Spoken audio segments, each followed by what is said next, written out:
કરવી છે તમારી। આપણા ગુજરાતીમાં કહેવત છે કે પહેલું સુખ તે જાતે નર્યા। એ એમને એમ નથી કહેવાતું, કારણ કે જો તમે સ્વસ્થ નહીં રહો તો હવે સારવારનો ખર્ચ તમારા ખિસ્સા પર ભારે પડવાનો છે। આજથી એટલે કે 1 એપ્રિલ 2025થી ડાયાબિટીસ, હૃદયરોગ, એન્ટીબાયોટિક સહિતની 900થી વધુ આવશ્યક દવાઓના ભાવમાં વધારો થયો છે। આ ભાવ વધારો 0.5% આસપાસ છે। પણ સામાન્ય માણસ માટે આનો અર્થ શું થાય? સ્ટેન્ટની કિંમતથી લઈને પેઇન કિલર સુધી શું શું મોંઘું થવાનું છે એ બધી જ વિગતો જાણીએ અને એ પણ જાણીએ કે ભાવ વધારા પાછળનું કારણ શું છે અને તેની અસર શું થશે।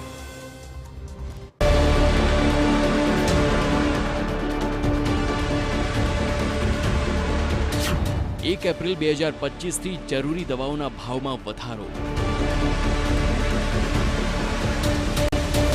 ડાયાબિટીસ, હૃદયરોગ, એન્ટીબાયોટિક સહિતની દવાઓ થશે મોંઘી।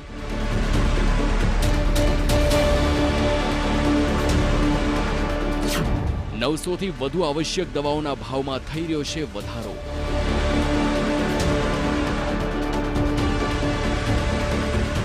જી હા, બિલકુલ। હવે તમારી પાસે બે જ ઓપ્શન છે। ક્યાં તો દવાનો ભાવ વધારો ચૂકવો અને ખિસ્સા ખાલી કરો, ક્યાં તો તમારા સ્વાસ્થ્યની કાળજી લો।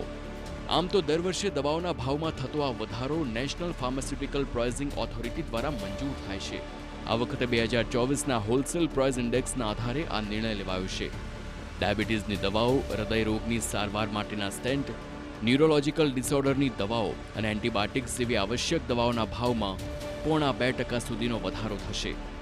એટલે જે દવા તમે ગઈકાલે 100 રૂપિયામાં લીધી તે હવે 102 રૂપિયાની થઈ શકે। આ નાનો લાગતો વધારો લાંબા ગાળે દર્દીઓના બજેટ પર ભારે પડી શકે છે।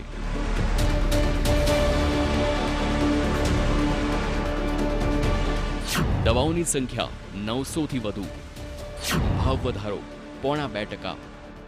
કારણ હોલસેલ પ્રાઇસ ઇન્ડેક્સ 2024, મંજૂરી નેશનલ ફાર્માસ્યુટિકલ પ્રાઇસિંગ ઓથોરિટી।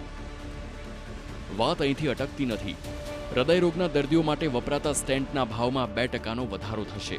હૃદયરોગના દર્દીઓ માટે વપરાતા બેર મેટલના સ્ટેન્ટની કિંમત 10,993 રૂપિયા કરી દેવામાં આવી છે। સમયાંતરે લોહીમાં દવા છોડ્યા કરતા સ્ટેન્ટની કિંમત 38.933 રૂપિયા નક્કી કરવામાં આવી છે। હોલસેલ પ્રાઇસ ઇન્ડેક્સના વધારાને આધારે તેના ભાવમાં પણ 2%નો વધારો કરી શકે છે। આ વધારો 200થી 790 રૂપિયા સુધીનો આવી શકે છે। જો કે સ્ટેન્ટના ભાવ ઘટ્યા પછી તેની પ્રોસિજર એટલે કે સ્ટેન્ટ બેસાડવાની પ્રક્રિયાના ચાર્જ ડોક્ટરે બમણા કે 3 ગણા કરી દીધા છે। પહેલા સ્ટેન્ટના ભાવ 1.5 થી 1,80,000 લેવાતા હતા। સ્ટેન્ટના ભાવ ઘટ્યા પછી ડોક્ટરોએ તેને બેસાડવાની પ્રક્રિયાના ભાવ વધારી દઈ દર્દીના ખિસ્સા પરનો બોજ હળવો થવા દીધો નથી।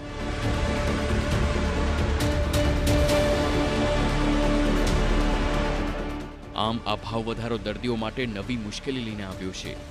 એક તરફ દવાઓ અને સ્ટેન્ટના ભાવ વધે છે તો બીજી તરફ ડોક્ટરોના ચાર્જ પણ ગગનચુંબી થઈ રહ્યા છે। આની સૌથી મોટી અસર ગરીબ અને મધ્યમ વર્ગ પર પડશે। શું સરકાર આનો કોઈ ઉકેલ લાવશે? જવાબની રાહ જોવાઈ રહી છે। ત્યાં સુધી તો સ્વસ્થ રહો, શરીરની કાળજી લેતા રહો। Bureau report, TV9।